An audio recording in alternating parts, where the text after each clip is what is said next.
We've received quite a bit of interest in my free to be workshop. So to that effect, beneath this video is a link that will give you a description for the workshop. And we've also included a special discount. So if that's something you would be interested in, I would invite you to click that link, and I hope that you would find the course to be quite beneficial.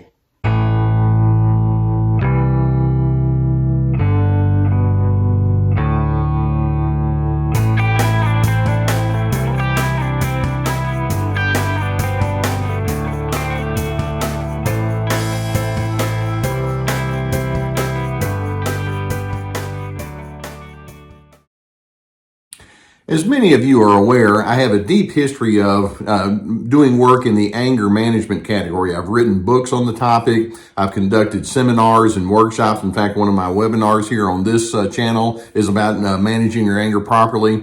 And whenever I talk about the subject, one of the first questions that I like to start with is it ever reasonable or rational to have an experience of anger?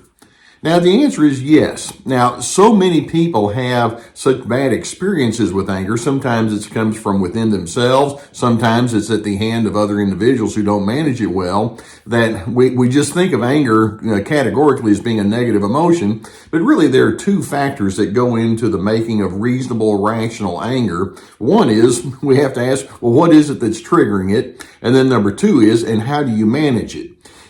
In its best case scenario, the anger is going to be your response to someone showing disrespect to your dignity or your worth as a human. The anger can be a response to people ignoring your valid needs, particularly in a repetitive way. Or anger can be a response to people coming against your core values and beliefs and standards. And when you look at it that way, it's like, well, there are simply times when you just need to stand up for yourself. Anger taps into your sense of self-preservation. So it is possible to be rational in the way that you maintain anger. Now, you'll also notice implied in what I'm saying is there's a certain amount of self-restraint that we need to maintain, and we need to curtail egotism and things of that nature, which then takes me to the narcissist. Narcissists do not approach anger with any kind of rationality. And I want to give you 7 reasons why I would say that. And it's going to be so essential for you to know what you're dealing with, because they're going to come at you with a great deal of irrationality, and they want to hook you in ways that allow them to have dominance over you, and we can't let that happen. The first thing we're going to say about narcissists and what they bring to the topic of anger is the entire pattern of narcissism is built upon an irrational foundation. I hope you hear that fully, because so much of what emanates from them is coming from a place of falsehood. They operate with an alternate reality, thinking that the world is supposed to revolve around them, and it becomes your task to figure that out and conform to who they are and what they think. That's their starting point, and it makes no sense given the fact that we're also deeply interconnected with each other. So that's the first thing we need to understand about where they're coming from. Second, one of the things that the narcissists bring to the equation is they honestly believe that you're supposed to be impressed by their interpretation of events or relationships. They have a deep hunger for affirmation. So when they say, here's the way I think it needs to be, or this is how I interpret it, they want you to affirm that. Oh, yes, you make sense. And if you don't, or if you don't do it strongly enough or quickly enough, then here comes the anger, and so much of their anger is fed by that yearning that they have to be the ultimate person who gets to be affirmed on so many different levels.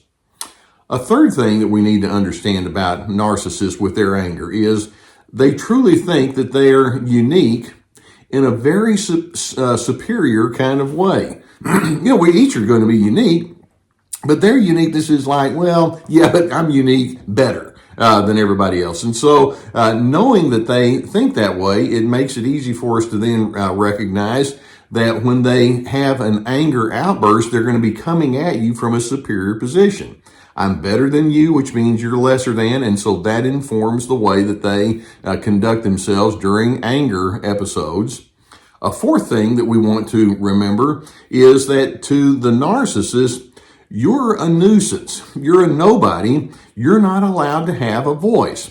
Keeping in mind that part of the definition of narcissism involves a lack of empathy. They don't care what you feel, and they don't even want to take into account what's going on inside of you. They'll not make any effort to learn and to base their responses based on a healthy understanding of you. No empathy, meaning that you're just a nuisance. If you say, hey, wait a minute, I've got something I want you to consider, it's like, shut up, I don't need that. That's how they think. That's part of their starting point. A fifth thing to keep in mind is that part of narcissism involves such a heavy and persistent need to control that it causes them to become fearful of your non-conformity to their control. In other words, when you are an independent thinker, they take that as a direct challenge against them, as opposed to saying, well, I know everybody likes to think for themselves. They can't think that way. They've got to control, and that control then becomes part of the way that they manage anger. And then going right along with that, number 6, because of their controlling and authoritative drive, they don't know what to do when you set boundaries. Let's keep in mind that boundaries arises from you having a strong definition of who you are, and you're going to live inside your definition of yourself. Their thinking is, but your boundaries are irrelevant. You just need to do what I say. And they've never met a boundary that they just won't step all over. And so that becomes part of their use of anger, or what they bring to the anger equation. And then finally, the 7th thing that we need to remember is narcissists absolutely dread feeling embarrassed or exposed as petty or silly or childish. And so if you come along and say, what you're saying doesn't make sense, or I don't know how you arrived at that conclusion, boy, that's going to set them off, because it's like, oh, so you think I'm just a nobody. And in fact, it may be, yeah, if you just take a look at who you are, it really is absurd. They can't deal with that in the least. They don't make healthy corrections. They certainly don't accept input from you. And so that's part of their beginning point there. So when we ask, can narcissists have rational anger? Like I say, there's hardly anything about their approach toward life, much less conflict, that's going to lead to that. So how are you going to respond knowing that that's what you're going to be faced with? One of the first things that I coach people up in when they're dealing with a narcissist who is going to have an irrational approach to anger, and you know that the irrationality can come with lots of accusation and rage and harshness and stubbornness and mean-spirited, and that's what I mean when I say irrational. First thing you want to remind yourself of is stay inside your lane. Keep in mind that healthy anger means that you're standing up in preservation of your own worth, your valid needs, your legitimate convictions and values. It's not your job to convince the narcissist of that message. And that's one of the biggest mistakes that people make. They think, well, I've got to get that person to understand. Well, as nice as that would be, no, you don't. Stay inside your lane. Your number one task is for you to stay as reasonable as you can despite their lack of rationality. Another thing for you to remember as you're engaging with these people is make sure that your own management of your anger is indeed rational. Way too many times I have people who complain about that irrational narcissist with anger, and then they'll tell me how they have these their own really disoriented kind of responses back. Understand what assertiveness is. Assertiveness, which is a healthy form of anger, means that you're going to stand up for yourself in such a way that ideally people would be able to walk away with their self-esteem intact. Now, the narcissist is so thin-skinned that they still may not. You want to have apply what I refer to as higher priorities along with your anger. Yes, I'm feeling angry, but my higher priority is I want to be calm. I want to have respect. I want to be stable and steady in the way that I maintain myself. Make sure that you have well-conceived ideas about that, and I have other resources relative to all of that. Another thing for you to recall or remind yourself of is, regrettably, when you're responding to the narcissist, you can't afford to overuse logic. Now, you may say, well, that's what I'm trying to do. I'm trying to bring some reason to the situation. A narcissist's conscience is underdeveloped.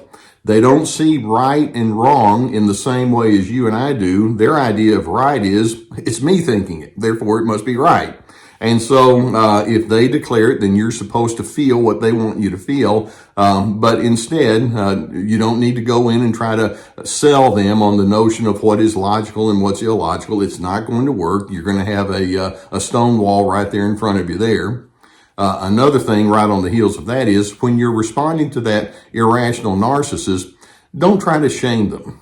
They learned a long time ago how to block shame. They put shame onto you as a deflection against their own struggles with their own self-loathing and fear of being judged and fear of being exposed as imperfect. And so if you come along and try to shame them, you should be ashamed of how you're handling this. They learned how to reverse that very quickly a long time ago. That language doesn't work. But instead, stand in your own reasonableness and then expect and make room for the fact that they're just going to respond in their continued illogical, irrational kind of way. Build that in, factor it into the equation, and don't be shocked when they continue in their ongoing dysfunction. Isn't that sad? I mean, like I say, anger and your emotion in the midst of conflict is something that we need to recognize as part of our humanity. Narcissists, though, simply want to shut you down. They want to maintain dominance. They will not self-reflect or have self-examination, because that means they have to take responsibility, and they don't do that. Their goal is to make you feel weak and defeated. I'm hoping that you can recognize that there is normalcy when you feel your emotion of anger, and there may even be some normalcy inside the narcissist's anger, but they mismanage it so much that flies out the window pretty quickly. In the narcissist's lack of rationality, I'm hoping that you can remind yourself, well, my anger management style ideally would be a collaborative effort, but if you're not able to join me in being rational, then I'm going to go ahead and manage my anger well as a solo act. Now, I hope that videos such as this can give you some good awareness of what you're dealing with. If you've not already hit the subscribe button, I would encourage you to do so, and we're going to keep more videos like this coming towards you. I so appreciate you allowing me to be on your journey with you. Knowledge is power, and I hope that you have good knowledge about who you are and what you're up against. If you have a need for therapy, and I know many times when you're trying to deal with situations like I'm describing it, you could use somebody that can help you unpack it. I'm so pleased that for years now I've been sponsored by the people at BetterHelp.com. There's a link below to their website that would introduce you to a whole team of licensed professional therapists, and they can assist you in this. And by the way, if you go through our link, then you'll get a 10% discount on the first month. And so that could be good. It's accessible. It's affordable anyway. So I would encourage you to take that up as the need is there. Likewise, I have my therapeutic courses, and these are extensive. It's like signing up for an online class with multiple videos per course and written documents, as well as questions and things like that are guiding you through. We have Ready, Set, Connect about making good connection skills. This is me about establishing those boundaries with a narcissist, free to be, finding yourself despite their efforts to the contrary. We have my webinars, and these are webinars that I've already presented, but they're still available for purchase for you. And we're building up a good library of those, as well as my Surviving Narcissism podcast, my books, our website with many articles, lots of resources. Okay, anger is going to be a part of a relationship when you have any kind of conflict and strain and tension.